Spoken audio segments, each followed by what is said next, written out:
Les travaux de modernisation de la déchetterie d'Anould sont presque terminés.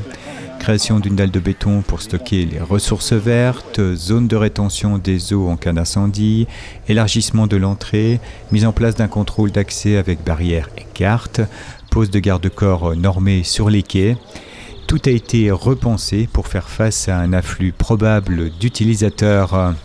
La mise en place en janvier 2024 de la redevance incitative pour la collecte des ordures ménagères sur l'ensemble du territoire incitera chacun à trier et recycler au maximum ses déchets. En septembre 2020, on votait l'incitatif. À l'unanimité, je dirais, des élus.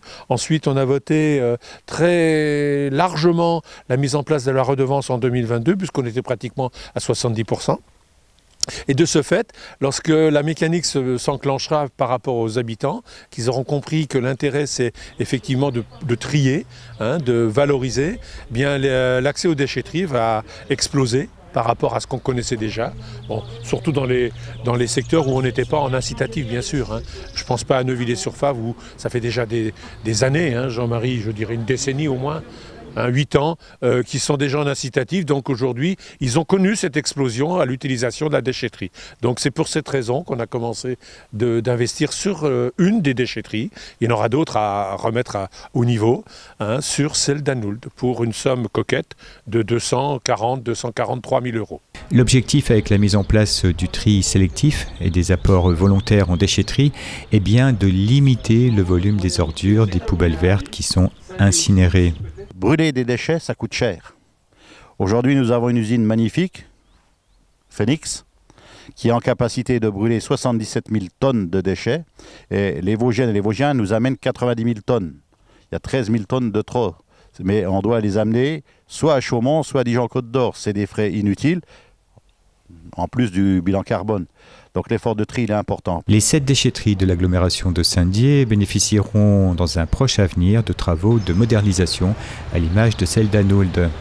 De plus en plus de matériaux y seront récupérés, à commencer par les déchets verts qui sont désormais considérés comme des ressources vertes que l'on peut aisément valoriser. Toutes ces actions en faveur de l'environnement et du développement durable méritent un petit coup de projecteur sur les employés qui au quotidien ramassent nos déchets ou gèrent le bon fonctionnement de ces déchetteries. En fait, cet argent qui est dépensé, il est utile parce qu'on a un outil de travail plus fonctionnel, une sécurisation pour les usagers, mais aussi, et nous y tenons beaucoup, des conditions de travail plus favorables pour nos agents. Je voudrais terminer mon propos en rappelant que les agents de déchetterie, mais aussi de collecte, qui sont trop souvent considérés comme des emplois de seconde zone, on dirait, eh bien, sont des vrais métiers. C'est pas simplement j'ouvre la porte et puis tout le monde vient. Ils ont un rôle de conseil, de guider les gens. Et puis ils ont aussi un rôle, et j'associe évidemment vos collègues de collecte, eh bien, ils ont un rôle difficile. C'est un métier salissant, c'est un métier aux intempéries. Donc on leur doit bien ça, nous les habitantes et nous les élus. Merci.